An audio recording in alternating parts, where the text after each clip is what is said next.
La plus haute autorité d'Okinawa, en ce qui concerne les armes de Kobudo, est le maître Shimpo Matayoshi, 10e dan, président de la fédération de Kobudo d'Okinawa.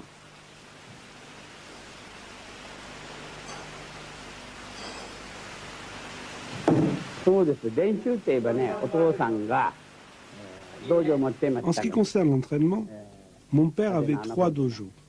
Un à Kadena, un à Naa et un troisième à Shata.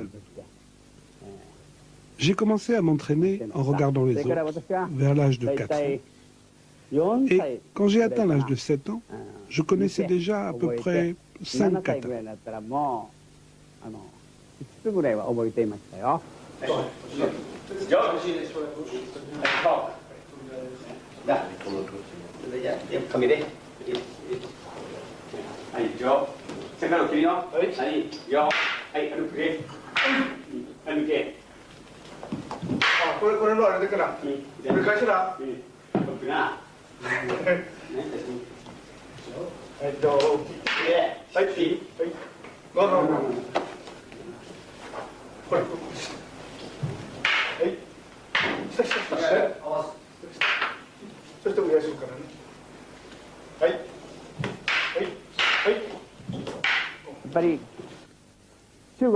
L'origine du Kobudo vient de la Chine.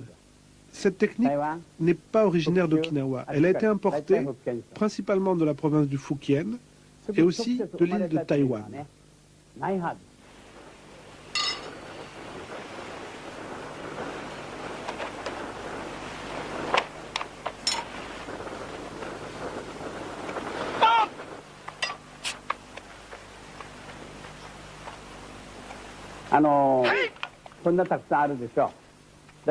Okinawa était un pays pacifique, où il n'y avait pas de fer. Quand le clan des Satsuma a envahi l'île, les femmes de paysans ont été attaquées par les soldats. Donc pour se défendre, les paysans se sont mis à utiliser leurs outils comme armes. Et de cette façon, la plupart des armes de Kobudo d'Okinawa proviennent soit de la terre, soit de la mer. 99% des armes d'Okinawa proviennent des instruments de la vie quotidienne. Sans fer, il n'y avait ni sabre ni couteau.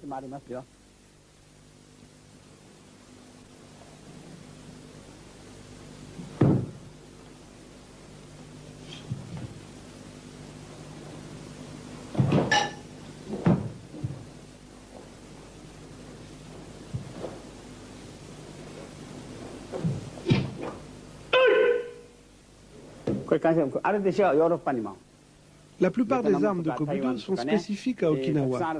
Par exemple ici, le mametaki.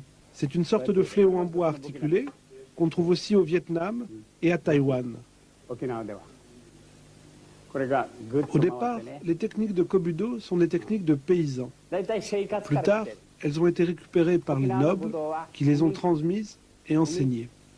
Mais au niveau de la gestuelle de ces techniques, on retrouve les mouvements de la vie quotidienne, les mouvements du paysan qui bêche son champ, les mouvements du pêcheur, du lancer de harpon, les mouvements de manivelle ou de fléau, tous les mouvements quotidiens de l'agriculture ou de la pêche.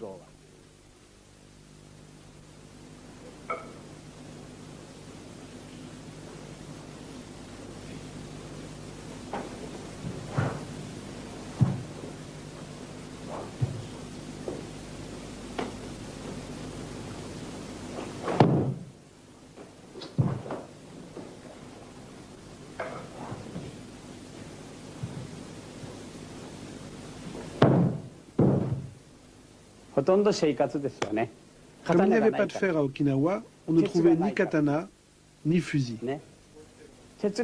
Donc, les armes qu'on employait étaient les outils de la vie quotidienne.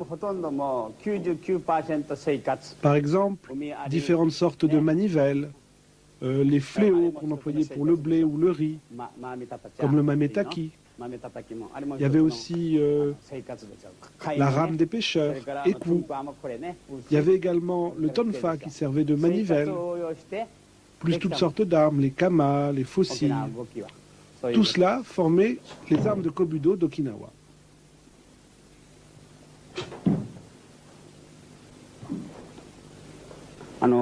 Quand j'étais jeune, pour l'entraînement, mon père me faisait porter des guettas en pierre, des sortes de sabots en pierre très lourds, pour sauter, pour la musculation des jambes. Je mettais également des chaussures en paille, avec lesquelles je sautais sur des rondins huilés qui étaient disposés environ tous les 2 mètres sur le sol à intervalles réguliers. Et souvent, il m'arrivait bien sûr de glisser, de tomber et de me blesser, notamment de me blesser aux pieds, la plante des pieds. Cet exercice, avec les rondins huilés, était destiné à développer mon agilité et aussi à renforcer mes techniques de saut.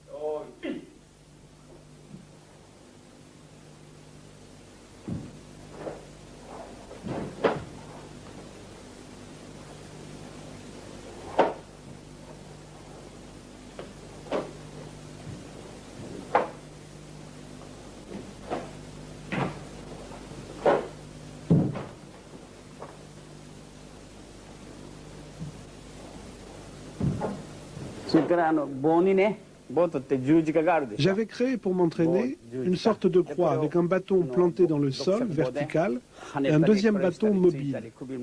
Et moi-même, armé d'un bâton, je m'entraînais à frapper cette croix, en imaginant que le bâton horizontal était comme les épaules de l'adversaire, et le bâton vertical, son corps.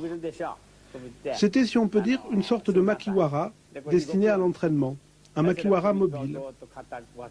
Je m'exerçais également au lancer de couteau ou de saille contre un arbre.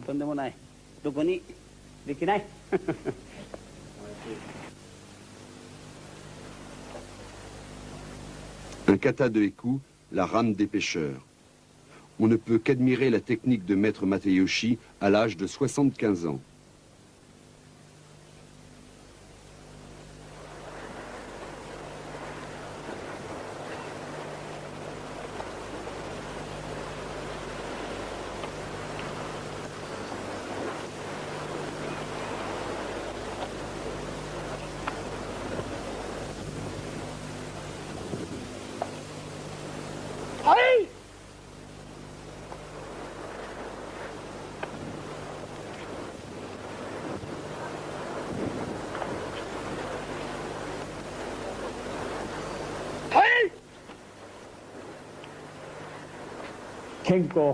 La pratique du budo permet de vivre longtemps.